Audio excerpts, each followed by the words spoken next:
बोलिए श्री राधा वल्लभ सरकार की जय। सद्गुरुदेव भगवान की जय। ना गुरुरधिकं तत्त्वं ना गुरुरधिकं तपः ना गुरुरधिकं ज्ञानं तस्मै श्री गुरुवे नमः। प्यारे भक्तों, एक प्रश्न आया कि पूजा में क्या आसन जरूरी है और पूजा किस दिशा की ओर मुख करके करना चाहिए। प्यारे भक्तों,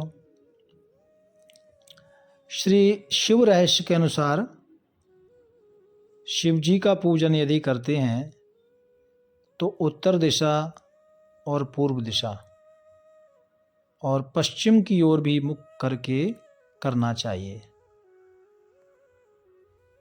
दक्षिण की ओर मुख करके शिव जी का पूजन नहीं करना चाहिए, ऐसा कहा गया है। और प्यारे भक्तों, भगवती की भी यदि आप आराधना करते हैं तो माता की यदि आप आराधना करते हैं तो उसमें उत्तर दिशा माता को अत्यंत प्रिय है, प्रीतिदायक है। पूर्वादिमुख बैठ करके आप माता चंडिका का अनुष्ठान कर सकते हैं, ये माता काली का अनुष्ठान कर सकते हैं, तो उसमें ये माँ को अति प्रिय है। प्यारे भक्तों, स्नान का बताया है कि स्नान जरूर करना चाहिए, क्योंकि स्नान करने से शरीर शुद्ध किया जाता है। बिना स्नान किए जो हम अच्छा कर्म करते हैं तो क्योंकि जो आप पुण्य करते हैं, जो आप तप करते हैं, भजन करते हैं, वो जिस देवता का करते हैं उनको तो मिलता ही है, लेकिन वो पितृ भी प्रसन्न होते हैं। तो बिना स्नान किए ये यदि कोई जाप अनुष्ठान करते हैं तो वो पितृ उससे प्रसन्न नहीं होते हैं, इसलिए स्नान जरूर करें। चंदन भी जरूरी है प्यारे भक्तों, तिलक जरूर करना चाहिए। और वैसे तो 12 तिलक बताए हैं, तो वो आप नहीं कर सकते तो कम से कम एक मस्तक का तिलक जरूर लगाएं, ऐसा शास्त्र में कहा गया है।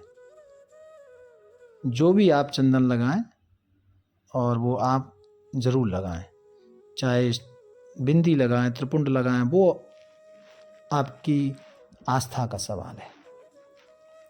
और प्यारे भक्तों, बैठने के लिए आसन, ये मैं कुछ आपको विशेष बात बता रहा हूँ जो पूजा में ज़रूरी हैं। कई लोगों के मन में ऐसे भाव आते रहते हैं ना, जैसे हम पूजा करते हैं ना तो लगता है अरे स्नान नहीं किए, भजन करें नहीं करें, तो ये नहीं किया वो नहीं किया। देखिए, हम राम राम राम सीता राम कृष्णा ये तो हर स्थिति में जप सकते हैं, लेकिन जो मैं चर्चा आपसे कर रहा हूँ, ये जब आप कोई अनुष्ठान कर रहे हैं, कोई पूजा कर रहे हैं, कोई पाठ कर रहे हैं, उसके लिए आपको ये बात बता रहा हूँ। तो प्यारे भक्तों, ये बैठने के लिए आसन कैसी होनी चाहिए, तो ये मंत्र महोदधि के अनुसार मैं आपको बता रहा हूँ। मंत्र महो दहो जपेन निधाय दर्भान स्त्रीं कुश चमो वरासने काष्ठ पल्लव वश्यांग गोशकृत्व विषयम कठिनम मंत्रित त्यजे दासन माधीनम।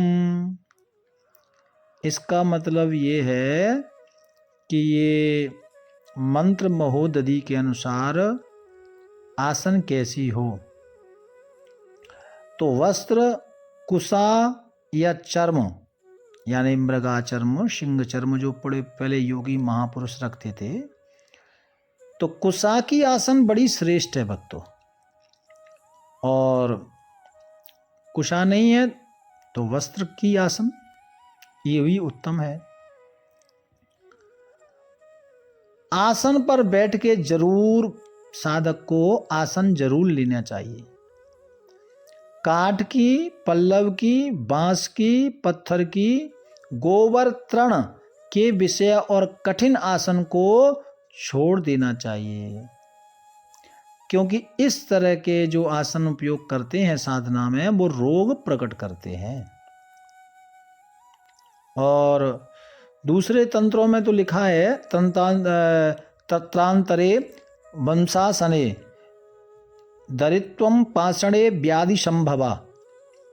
दूसरे तंत्रों में लिखा है कि बांस की आसन पर साधना करने से दरिद्रता आती है, और पत्थर के आसन पर साधना करने से रोग की संभावना बढ़ जाती है।